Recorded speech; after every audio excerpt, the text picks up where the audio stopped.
ছোট্ট গাছটাতে এত ফুল হয়েছে, ফুলের জন্য গাছটা পুরো উল্টে গেছে। আর একদিন গাছে জল দেওয়া হয়েছিল না, এই জন্য আমি ভাবলাম আজকে জল দিই, কাল দিতে একদম সময় পাইনি। তো আজকে আমি গাছগুলোতে জল দিচ্ছিলাম। আর নিচে অনেক গাছ আছে, তো গাছের ট্রিটমেন্ট সব মা করে। উপরে যেহেতু মা যাওয়া আসা করতে পারে না, উপর থেকে ছাদে পা ব্যথা করে, ওই জন্য উপরের গাছগুলোতে আমি জল দিই।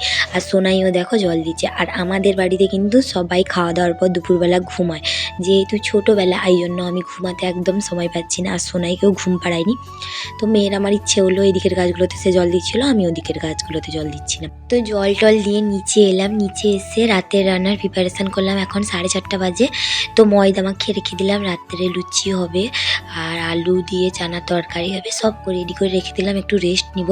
তো সারাদিন কাজকর্মের পর একটু রেস্ট তো নিতেই হবে, তাই না?